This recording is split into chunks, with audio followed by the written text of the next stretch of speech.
Donc, on est dans le cours de technique de développement de système. C'est quoi le but des techniques de développement de système? Donc, le principe fondamental, c'est quand je veux construire un logiciel, quand je veux faire quelque chose d'informatique, hein, ici on va se limiter dans le domaine de l'informatique, puis que je veux construire un système informatique quelconque, j'ai des outils qui peuvent m'aider à me guider avant de commencer la partie d'implémentation. Donc jusqu'à présent, on vous donnait un peu la partie directe d'implémentation. On vous disait, ça c'est la problématique, on veut s'attacher à ce problème-là de telle manière, let's go, on programme des affaires, puis on avance dans la programmation. Si on tombe sur des problèmes, on va les tomber dessus avec nos programmes, puis on va essayer d'écrire plus de programmes pour régler nos problèmes. On s'est rendu compte avec le temps que c'était pas nécessairement la meilleure des méthodes possibles, hein? Donc d'avoir un peu de planification, un peu de design avant de commencer l'implémentation, c'est certainement quelque chose que j'espère que vous avez commencé à apprécier comme étant une bonne idée en général. Donc le but de ce cours-ci, c'est de voir une introduction à le génie logiciel. Donc, le génie logiciel, sa prémisse, c'est de dire OK, je veux pas nécessairement juste être un code monkey, là, je veux pas juste avoir un problème et commencer à écrire du code. Je veux être capable de gérer tout le cycle de vie du logiciel. OK, donc, je veux être capable de faire la planification, faire le design, analyser les problématiques, élaborer les différentes spécifications, le développement de l'application elle-même, mais aussi la maintenance, le test, okay? Donc tous les aspects qui tournent autour d'un logiciel, okay, d'un système informatique, c'est la prémisse du génie logiciel. Hein? En anglais, on appelle ça le software engineering. Donc, d'être un programmeur, hein, qu'est-ce que vous avez appris depuis quelques mois maintenant? C'est une des facettes du génie logiciel, mais ce n'est pas la seule. Donc, pour être capable de faire des bons logiciels, puis faire des logiciels qui sont maintenables, puis testables, puis de qualité, on va essayer de trouver différentes philosophies, différentes pratiques qui vont nous permettre de créer des logiciels sans, en gros, immédiatement sauter dans le code. Dans ce cours-ci, okay, donc aujourd'hui, on va parler beaucoup de choses, d'éléments qui ne sont pas vraiment le focus du cours. Là. On fait un survol de c'est quoi le génie logiciel, pourquoi c'est utile, puis pourquoi est-ce que le restant du cours, on veut apprendre ça. Mais notre cours, sur quoi on va se pencher, c'est particulièrement la modélisation des systèmes. OK, donc je fais encore un retour, hein, on s'est vu, on a fait des bases de données ensemble, puis on se souvient de nos premières semaines là, qui étaient directement sur des nouvelles affaires, là, donc la modélisation du système, de prendre un problème, une problématique, une série de besoins, une spécification, n'importe quoi qui représente le problème, puis le modéliser dans une forme standard qui nous permettait de mieux comprendre puis de mieux évaluer c'est quoi qu'il fallait faire pour avoir un système informatique qui répond à ce problème-là. Hein, ici, quand on parle de système informatique, ça peut être autant un logiciel qu'une base de données, donc n'importe quoi qui s'apparente après ça à ce qu'on fait un peu plus dans la minutie de la chose. Donc, nous, ce qu'on va voir, c'est en gros la modélisation UML, okay, pour de la conception de logiciel, pour la conception de systèmes informatiques. Qu'est-ce qu'on a fait avec nos bases de données? Okay? C'est quelque chose qui était en fait du UML.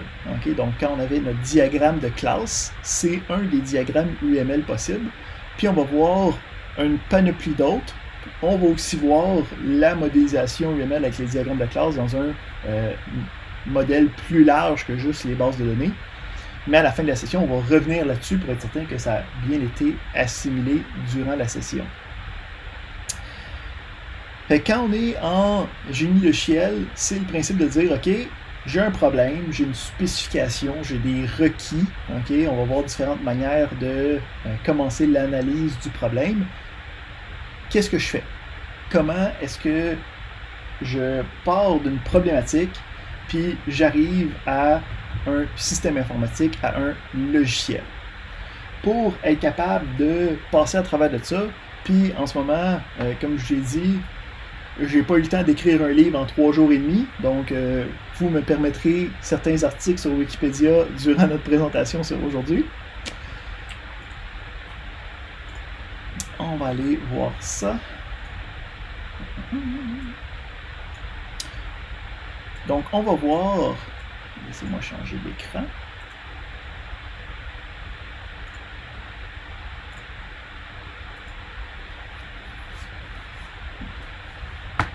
On va voir le principe du cycle de vie logiciel ou le cycle de vie du développement. Donc, le principe du cycle de vie de développement, c'est de dire, quand je veux régler un problème, j'ai un paquet d'étapes à suivre pour être capable de me rendre à quelque chose de tenable, un bon logiciel, un bon système. Il y a différentes écoles de pensée sur c'est quoi les différentes étapes à l'intérieur du cycle de vie logiciel. Okay? Donc des fois il y en a plus, des fois il y en a moins, mais l'agglomération générale reste toujours la même. Okay? Donc on a une première phase de planification. Donc on se dit ok, c'est quoi mon problème, qu'est-ce que je veux qu'il y ait dans mon problème, c'est quoi, qu'est-ce que je veux régler. Donc en gros, ce serait l'étape où c'est que tu aurais un client qui viendrait te voir et qui dit je veux t'engager pour créer une nouvelle base de données pour ma compagnie, pour gérer mes problèmes. Parfait. Ensuite, toi, tu prends ça puis tu dis ok, il faut que j'analyse le problème qui vient avec.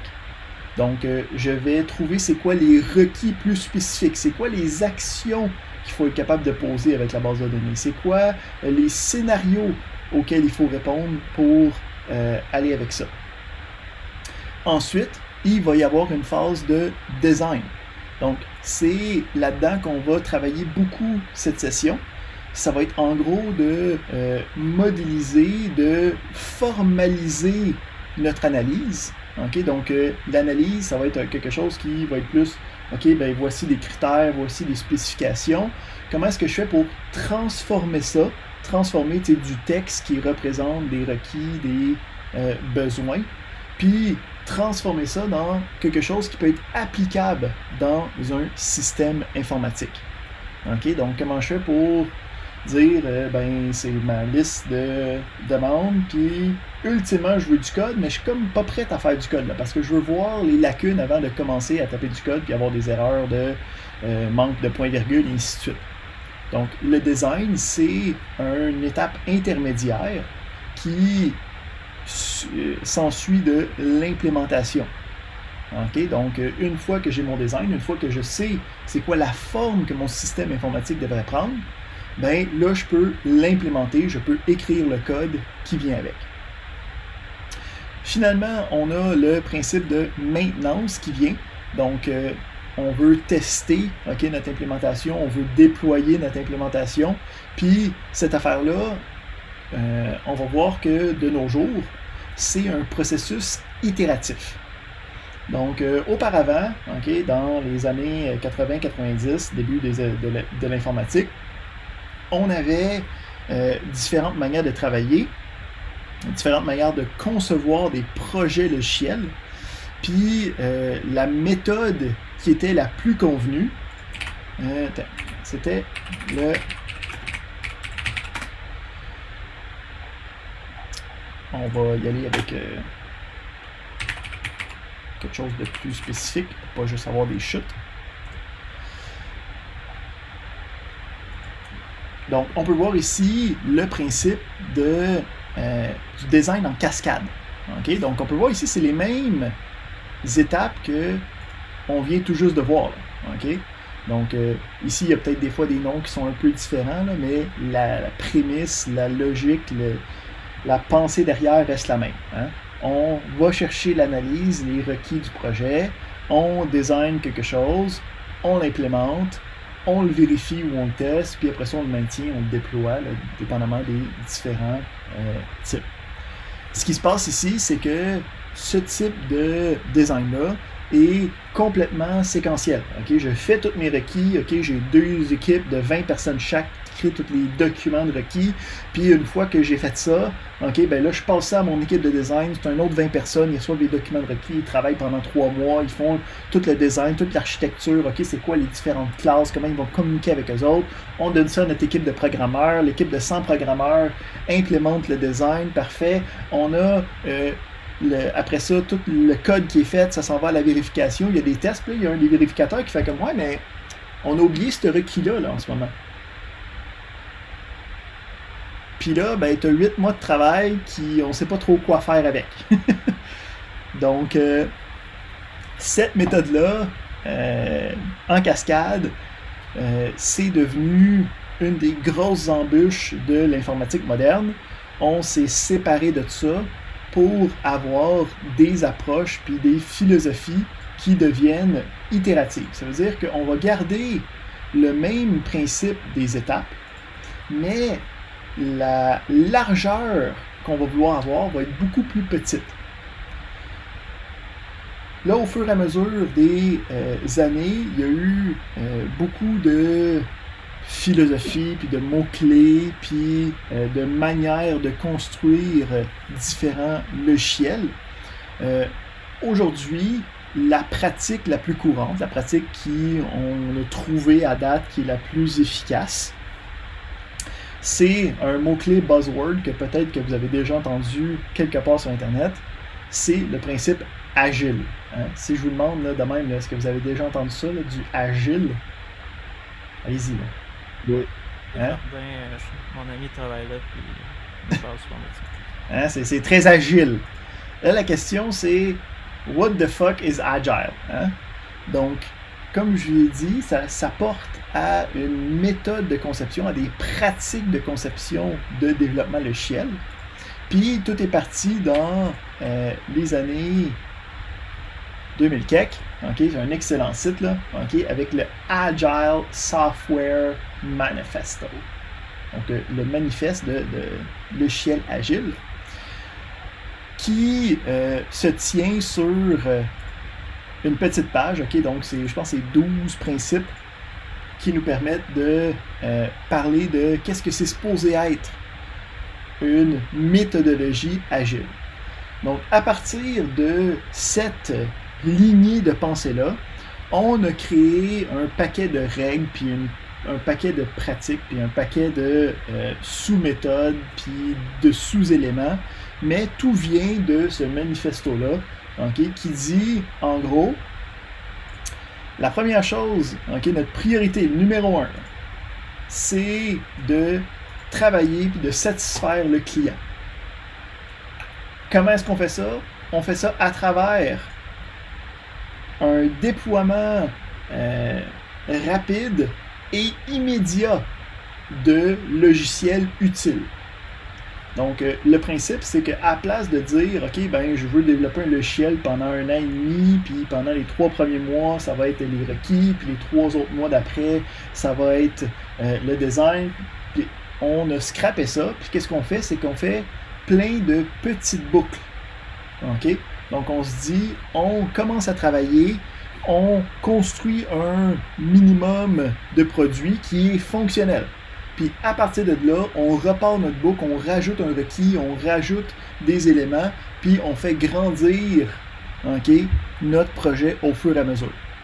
Donc, avec ça, ça fait en sorte que si les requis changent, donc si la prémisse initiale n'était pas parfaite, hein, ce qui, en fin de compte, n'est jamais le cas en logiciel. On se rend compte que tu ne peux pas partir avec un document de requis puis aller jusqu'au bout en changeant jamais le document de requis.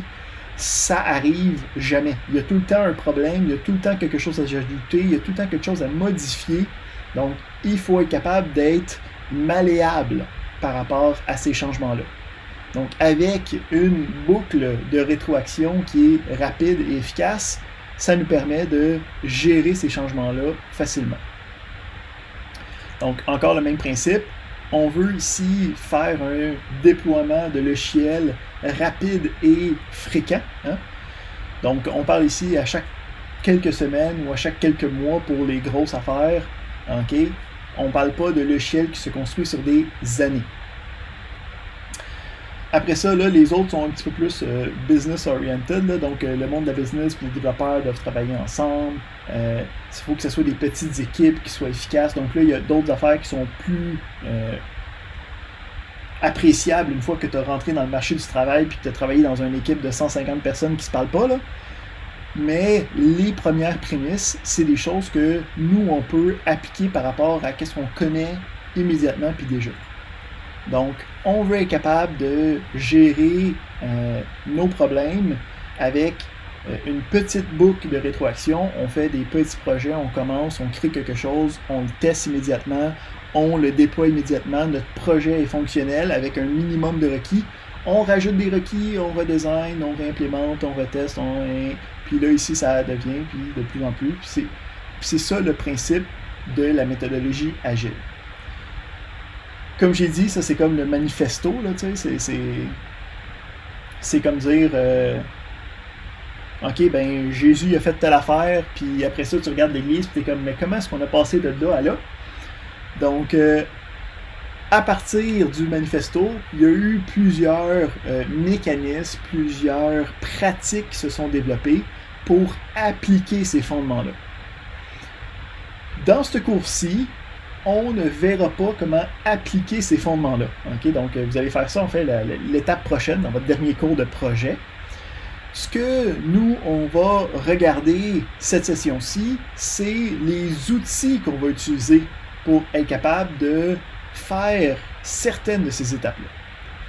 Particulièrement, qu'est-ce qui a rapport à la modélisation, okay? Donc comment représenter des systèmes avec des diagrammes, puis comment est-ce qu'on peut analyser, comment est-ce qu'on peut construire des besoins, comment est-ce qu'on peut travailler avec le client. Parce que ici, le principe, c'est quand on veut y aller rapidement avec le client, ben, il faut dire c'est quoi le minimum que tu as besoin right now, puis après ça, demain, on va faire quelque chose d'autre, puis après demain, on va faire quelque chose d'autre. Donc, d'avoir une espèce de rétroaction avec le client qui est toujours disponible.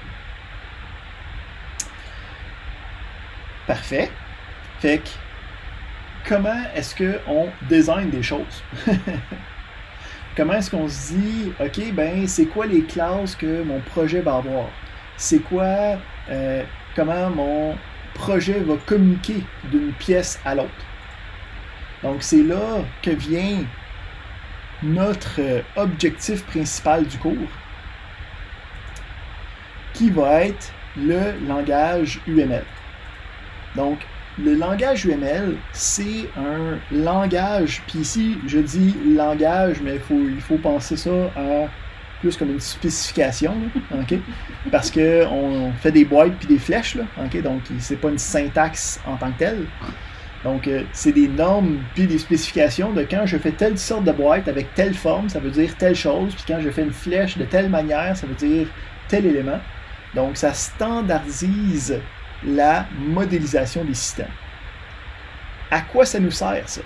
Ben, ça nous permet de travailler sur le niveau conceptuel, hein, le niveau des idées, sans avoir à écrire un paquet de code qui peut avoir ses propres problèmes. Hein. Donc, j'imagine que vous êtes rendu compte à ce point-ci que quand tu écris du code, ça ne va pas marcher du premier coup, puis c'est pas parce que tu n'as pas fait la bonne chose, c'est parce que tu n'as pas écrit le code correctement, tu n'as pas suivi la syntaxe, c'est des petites erreurs. Donc, on essaye de se soulever de cette minutie-là, puis d'être à un niveau conceptuel, okay, au niveau des idées. Étant un langage standardisé, ça nous permet de communiquer de manière plus efficace nos idées. Okay, donc, à la place de dire un long document qui dit je veux une première classe, à l'intérieur de la première classe, je veux telle propriété qui est capable de... On va avoir un langage qui est capable de modéliser ça dans des diagrammes, puis étant connaissant de ces différents diagrammes-là, ça nous permet de communiquer les idées plus rapidement. Bon, C'est très beau, mais il y a quand même quelques désavantages à ça. Hein, étant une spécification unique à son affaire, ben, ça veut dire qu'il faut l'apprendre pour être capable de l'utiliser. Puis c'est ça le but du cours. Donc de voir les différents diagrammes UML, qu'est-ce que chacun implique, puis qu'est-ce qu'on est supposé de faire à chacune des étapes par rapport à le design de notre système. Fait qu'ici, pour bien représenter pourquoi c'est important, puis ici, bien mentionné que le design puis les diagrammes UML, c'est quelque chose qu'on utilise à travers la boucle. Okay? Donc, c'est pas parce que c'est pas le mode de début où c'est que je fais les designs une fois puis c'est terminé. Okay? Le but ici, c'est de montrer l'idée initiale, puis s'il y a des changements, s'il y a des modifications, ben de revenir à ce diagramme-là, puis justement d'y apporter des modifications pour mieux représenter qu'est-ce que mon système informatique est supposé de faire. Fait que comment ça marche, le UML? Excellente question, classe. Je te félicite. Donc, le principe du UML, on va retourner ici.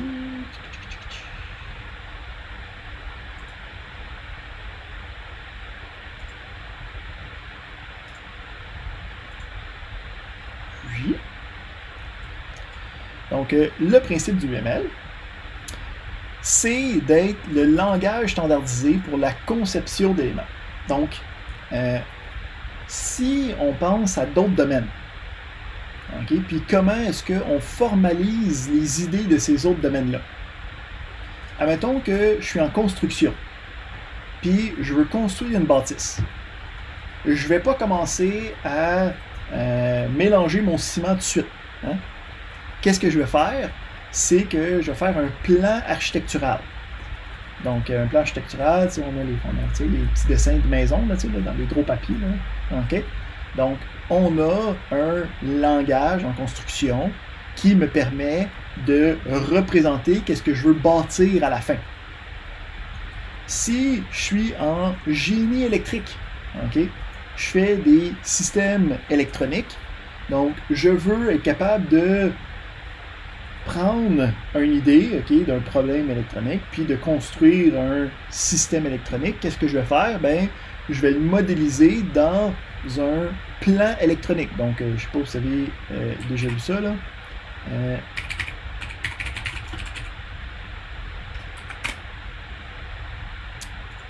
Donc, un schématique électronique, hein, quelque chose comme ça, ça me permet d'avoir une modélisation de ce que je veux faire avant de sauter dans l'implémentation, sortir mon fer à souder puis commencer à faire des choses. Donc, l'UML se veut être le langage de modélisation en informatique. Avant de commencer à faire l'implémentation, hein, qui peut avoir un paquet de problèmes reliés avec, je veux être capable de représenter des choses dans un niveau plus large pour être capable de discuter au niveau des idées de la chose. Donc, l'UML, c'est le gagnant d'une grande guerre des langages de modélisation dans les années 90. OK? Gagnant, c'est l'hybride Frankenstein qu'ils ont fait, mais OK. Le gagnant. Qui est maintenant le de facto dans le domaine. Donc, si tu veux représenter de la modélisation dans le monde informatique en ce moment, ça va se faire en UML. Il y a différentes spécifications. Donc, on est rendu à la 2.5.1 à ce que je me souviens. Là. La spécification, c'est un gentil 700 quelque chose pages. Nous, c'est pas ça qu'on va aller voir. Nous, ce qu'on veut voir, c'est un peu la prémisse de qu'est-ce qu'on peut voir comme modélisation, puis qu'est-ce que ça implique. Donc, si on regarde ici, c'est tous les diagrammes possibles qu'on peut avoir à l'intérieur de la modélisation UML. Si on fait un petit jump, là, si on va voir le diagramme de classe, donc le diagramme de classe, ça ressemble à qu'est-ce qu'on avait regardé c'était en fait le diagramme utilisé dans notre cours de base de données. Okay? Donc, des boîtes avec du stock à l'intérieur qui représentent qu'est-ce qu'on est supposé dire. Si je regarde le diagramme de classe à l'intérieur de tous les diagrammes possibles qui existent en UML, hein, je peux voir qu'il existe à l'intérieur. En passant, question de même, est-ce que vous voyez ma souris bouger pendant que je la bouge? Ouais. Oui, ok, c'est bon. Juste m'assurer pour pas que ça soit un peu trop nébuleux. Donc, on a le diagramme de classe, hein, puis on peut voir que ça fait partie d'une grande famille, qui est une des deux grandes familles de tous les diagrammes d'UML. Donc, quand on parle des diagrammes UML, on a deux grandes familles, les diagrammes de structure, puis les diagrammes de behavior comportemental. Donc, les diagrammes de structure vont représenter comment est-ce que la chose a été construite, puis les diagrammes de comportement vont montrer quand je l'active, quand je l'exécute, quand je le fais fonctionner, ça va être quoi les différentes étapes, ça va être quoi les différents états qu'il va avoir à l'intérieur. Okay? Donc, pour la structure, ça dit comment c'est bâti, puis pour le comportement, mais ça dit comment ça agit. Donc, c'est pas tous ces diagrammes-là qu'on va voir. Okay? Il y en a juste 5 qui nous sont plus pertinents dans notre vie de concepteur logiciel. Donc, on va regarder rapidement. Hein? Donc, c'est ça qu'on va faire durant toute la session. Là. Donc, à chaque élément, on va dire, OK, ben voici une problématique, voici un nouveau type de diagramme qui va nous aider pour ces genres de problématiques-là. Comment est-ce que le diagramme représente différents éléments, puis après ça, on va faire des cas particuliers. OK, ben voici un exemple de comment est-ce qu'on peut le faire. On se fait un exemple, on fait des exercices avec ça, c'est ça qui va se passer. Aujourd'hui, ce que je veux faire, c'est juste un survol rapide, juste pour voir où on s'en va. OK, donc voir c'est quoi les possibilités qu'on peut avoir avec tout ça. Fait que on va commencer avec le premier que nous, on va voir en fait, qui est le diagramme de cas d'utilisation. Donc, le diagramme de cas d'utilisation, son principe, c'est de représenter notre système. Hein? Donc, encore une fois, nous autres, on veut des systèmes informatiques là, qui sont capables de traiter des choses de manière logicielle. Puis, de représenter deux éléments. Les différents acteurs qui vont être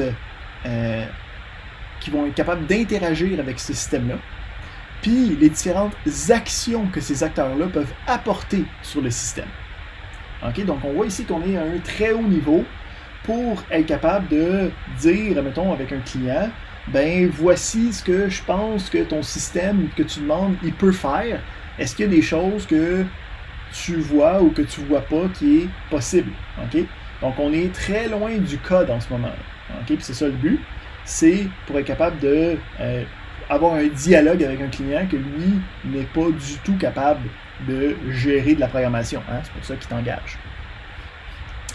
Donc, on a ici un système qui représente une gestion d'un restaurant. Hein? Donc, on a différents acteurs. Les différents acteurs peuvent faire différentes actions. Puis, des fois, une action a rapport avec deux acteurs. Okay? Donc, si j'ai un client qui demande la bouffe, ben, il va avoir un waiter. Là, j'ai juste serviteur. Là, mais... serveur? Un serveur. Un restaurant? Ouais. Je suis comme un serviteur. C'est trop...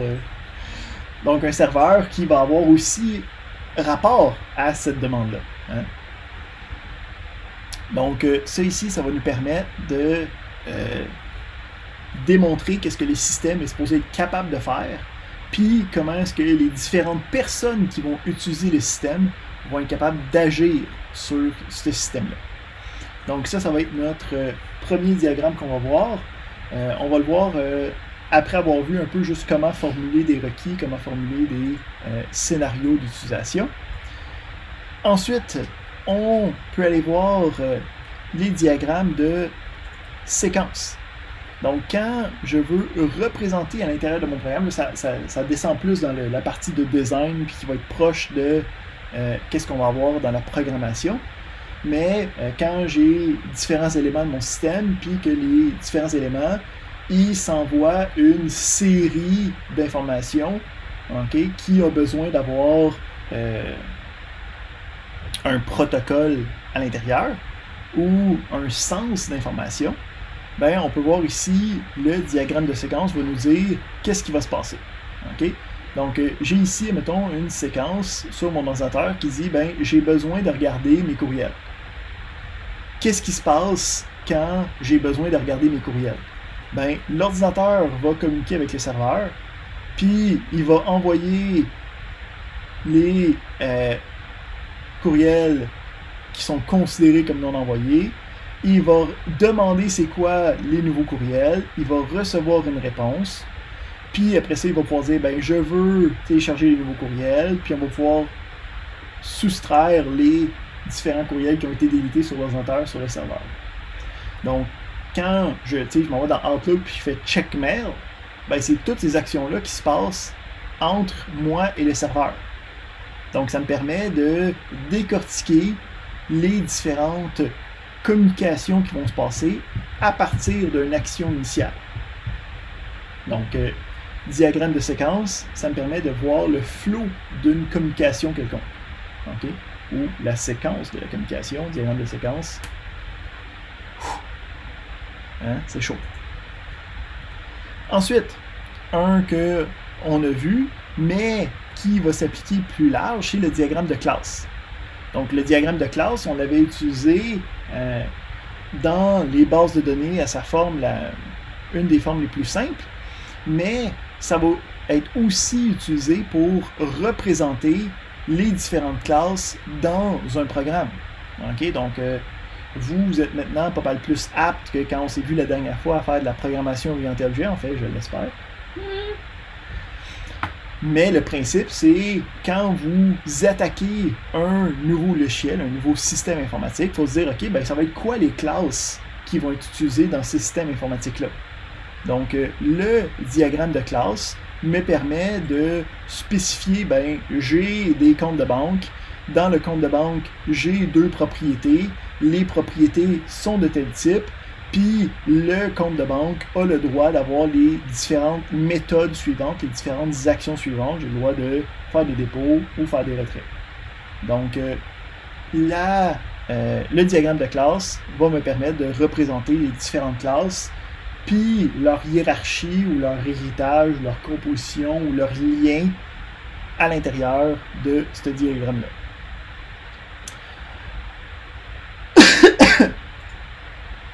Fait qu'on en a 3 de fait, il en reste 2. Les 2 derniers, ça va être des vues plus dynamiques du système. Okay? Donc, les 3 qu'on a vus jusqu'à présent, c'était une vue structurelle, hein, une vue statique du système. Donc, dans le sens que quand je démontrais les éléments, tous les éléments étaient présents en même temps dans mon application. Les 2 prochains, ça va être des vues qui vont me permettre de voir à un état donné dans mon système, voici ce qui peut se passer, voici une description, voici une modélisation des différents éléments. Donc, on va regarder en premier le diagramme d'état, où souvent, son vrai nom, c'est le State Machine Diagram, là, mais c'est juste le State Diagram souvent. Donc, c'est un diagramme de machine à état, mais souvent, c'est juste diminué à diagramme des états. Donc, ce principe-là, c'est de dire, à n'importe quel moment, je suis dans un état spécifique, puis à partir de cet état-là, je suis capable de transitionner à un autre état par rapport à une fonction, ou à une transition, ou à un événement quelconque. Et à partir de ce nouvel état-là, je peux seulement partir des interactions de cet état-là pour aller à un autre endroit. Donc ici, on a un exemple de la modélisation de la gestion du CapLox sur notre ami le clavier. Donc, on a ici la transition initiale, donc c'est là qu'on rentre dans notre machine à état. Donc, quand on commence, on est en mode défaut. Okay? Donc, on est en mode, il n'y a rien de spécial, on est dans l'état initial. À partir de là, on a un deuxième état qui est, OK, ben là, je suis en mode Caps Lock. Puis comment je fais pour me rendre à cet état-là? Ben, il faut que je clique sur le Caps Lock. Donc, si je clique sur le Caps Lock, je me rends dans l'état Caps Lock. Donc, qui me dit, ben, je suis avec le Caps Lock d'activer. Comment je fais pour retourner à mon état initial? Ben, je peux repaiser sur mon Caps Lock, puis je redeviens à l'état initial. Hein? Donc, c'est le principe que quand je clique sur mon Caps Lock, ça s'allume, puis ça reste dans cet état-là jusqu'à temps que je reclique, puis je ressors de l'état. Puis, à partir de ces deux états-là, j'ai aussi la possibilité de peser sur n'importe quelle autre touche sur mon clavier. Hein? Puis là, ça va, dépendamment dans quel état je suis, avoir deux actions différentes. Donc, si je suis dans mon état initial, ben, je vais envoyer la touche normale, hein, la touche en minuscule, parce que je ne suis pas en caps lock. Puis, si je suis dans mon mode caps lock, ben, quand je pèse sur la touche, ça va l'envoyer en majuscule.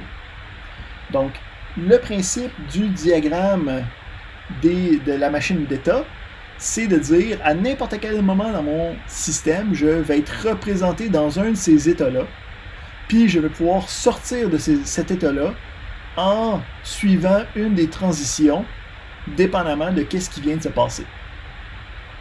Donc ça me permet d'avoir une meilleure vue de, OK, ben, si faut que je sais pas, moi je reprends l'exemple du restaurant, si je veux manger, ben j'arrive au restaurant, bon, il faut que j'attende de me faire placer une place. Une fois que je suis placé, là je peux commencer à faire ma commande. Une fois que j'ai fait ma commande, je peux attendre de recevoir ma commande. Pendant que je suis en train de recevoir ma commande, par exemple, je pourrais demander de commander plus d'affaires, OK? Parce qu'il y a un apéro, parce que ça fait longtemps. Pendant ce temps-là, je continue à attendre. Là, je reçois différents éléments, puis quand je reçois différents éléments, ben là, je peux commencer à manger, puis une fois que j'ai fini de manger, là, je vais pouvoir les payer.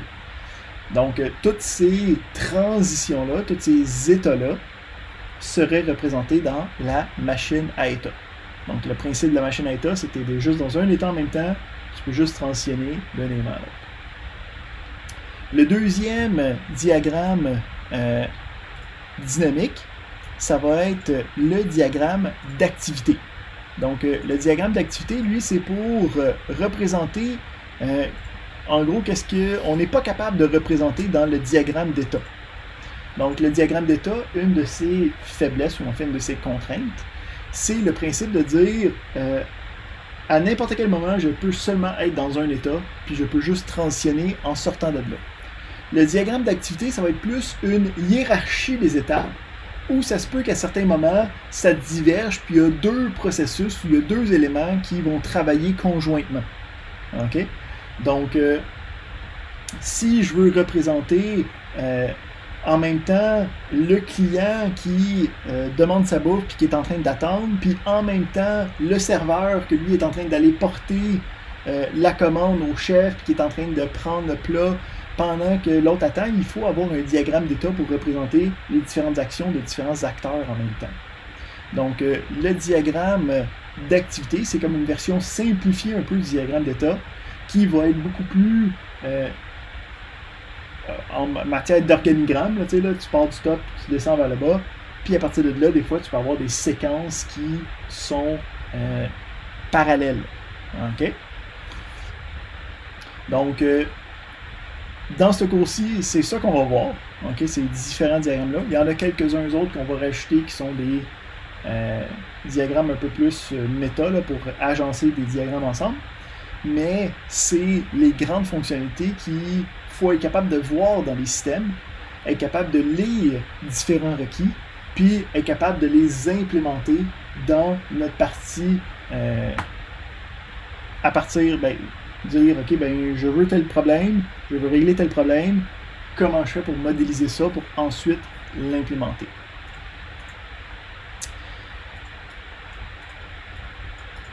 Je parlais un petit bout, là. Ça va bien? Ça a-tu de l'air intéressant? Faites attention. Est-ce que je ne sais pas si tu peux m'entendre? Oui! Oh, OK. Est-ce qu'on peut prendre une pause? En fait, comme j'ai dit, le cours, je l'ai préparé à partir de jeudi. Fait qu'il a fallu que je fasse beaucoup de travail pour le restant de la session. Puis j'ai comme fini, moi, pour aujourd'hui. Là. C'était juste une introduction que je voulais faire au cours aujourd'hui et être certain que Ok, tout le monde parfait. est correct. Hein? C'est facile, hein, le premier cours? Pas Oui. trop tough? Est-ce que tu peux nous en dire peut-être plus sur les évaluations? Oui, certainement. Également, c'est parce que c'est pour prévoir, parce que on a eu beaucoup de projets Mhm. encore à la fin de cette étape 3 là. Mhm. Et en fait, de pas reproduire, je sais que on va avoir une petite réunion entre nous pour essayer de faire remonter les problèmes qu'on a eu en ligne et tout ça. Mais c'est ça, si tu pouvais nous faire un petit point sur les évaluations, comment ça va se passer avec toi. Merci.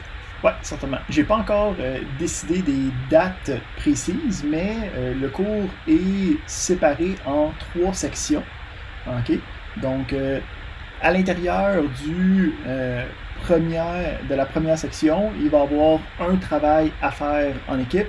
Il va y avoir un deuxième travail à faire durant la deuxième section, puis un troisième travail à faire durant la troisième section. Fait que ce sera pas comme mettons dans les autres cours où c'est que c'est des gros projets qui rament, puis que ça devient comme mongol à la fin de l'étape. Ça va être plus trois petits projets qui vont être des applications des différents diagrammes qu'il faut voir. Donc, j'ai pas les dates spécifiques encore, là, je travaille là-dessus ce soir.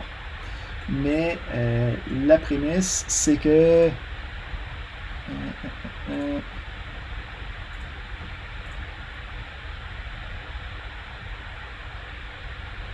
si je trouve un petit... laisse-moi construire ça immédiatement.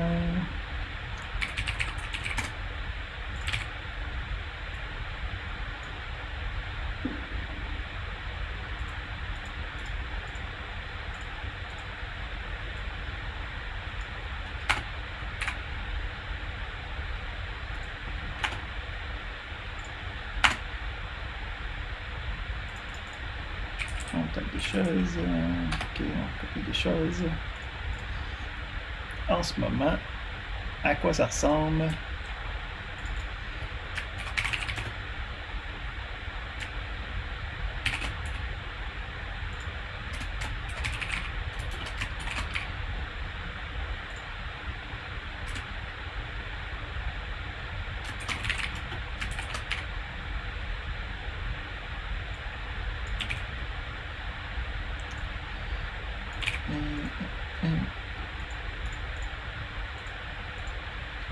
Ça va être comme ça.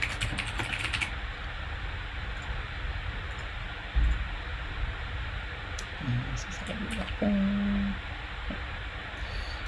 Ici. Parfait.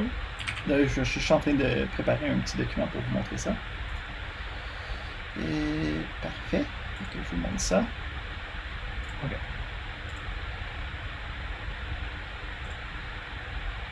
Ça. Fait qu'à l'intérieur du cours, il y a trois sections. Pour chacune des sections, il va y avoir un travail à faire puis à remettre avec. Donc, comment ça va se passer? Ça va être 20% ici, un autre 20% ici, un autre 20% ici, puis l'examen final de 40%. Donc, en gros, de qu'est-ce qu'on vient de voir aujourd'hui, on a les différents diagrammes qui vont faire partie des différentes sections. Puis pour chacune des sections, il va y avoir comme une mise en situation, un travail à faire, puis une remise du diagramme qui vient avec. Ça devrait être moins de job que qu'est-ce qu'on a fait dans le cours de base de données, si je peux avoir un barème personnel par rapport à la chose. Fait que je devrais... Hugo, tu vas-tu nous présenter ton assistante? Il y a du monde qui veut voir ta face, la voix externe. La voix externe. Ouais. Je Peux-tu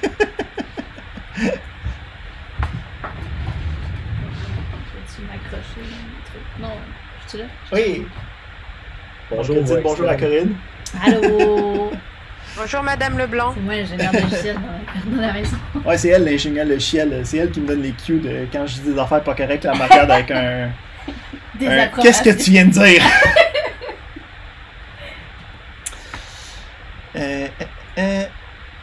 Non, à un moment donné, je vais vous montrer mon chien aussi si vous êtes bien gentil.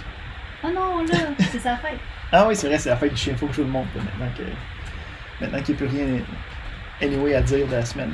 Fait que c'est pas mal ça. Est-ce que Marjolaine, ça va bien pour les évaluations? C'est semi-clair? Ouais, en fait, non, c'est pas semi-clair, c'est très clair. Merci. Parfait. Puis c'est ça, là, je suis en train de finaliser le plan de cours. Ça devrait être sur le site d'ici demain. Là. Tiens, fait que pour terminer aujourd'hui, on a un chien. Ah, oui, Il s'appelle comment? Il s'appelle Loki. Ah, Comme Loki. genre le Trickster God, là, tu sais, là. Pas chanceux. Hein? Mais il est pas si trickster que ça. Un petit 4 ans aujourd'hui. Ah, joyeux anniversaire. Eh oui. Il a eu de la bonne petite bouffe. Et voilà. Fait que, comme je l'ai dit, c'est tout pour aujourd'hui. On a bien fait ça. Hein? Je trouve qu'on a été très bon. Comme je vous ai dit... Je crois qu'il y a quelqu'un qui a une question dans la conversation. Farisa. Ah oui. Ici, Farisa disait... la méthode agile, vous allez l'avoir à la prochaine étape durant la gestion de projet. Comme nous autres, ce qu'on voit, c'est les outils qui vont nous permettre d'implémenter la méthode agile. Donc, on n'ira pas dans les détails de c'est quoi un Scrum, puis un Product Owner, puis tous les différents éléments, mais on s'outille pour être capable de le faire à la prochaine étape. Donc, c'est quelque chose que vous allez faire, c'est juste pas avec... En tout cas, pas avec moi maintenant. On ne sait jamais qu'est-ce qui se passe à la prochaine étape, là. Mais c'est ça. Tu seras sûrement averti au dernier moment. C'est, en tout cas, à date, les délais qui étaient très peu courts, on dirait qu'ils ont encore plus diminué avec la situation, là. C'est... Ils continuent de m'offrir des cours qui commençaient le lundi, le dimanche, là. Fait que... Bon. OK. Fait que, on va arrêter... C'est ici. On va arrêter notre enregistrement. Et voilà. Fait que c'est tout pour nous. Oubliez pas que j'utilise Teams plutôt que Léa parce que c'est un meilleur logiciel que qu'est-ce que Léa est capable de nous donner.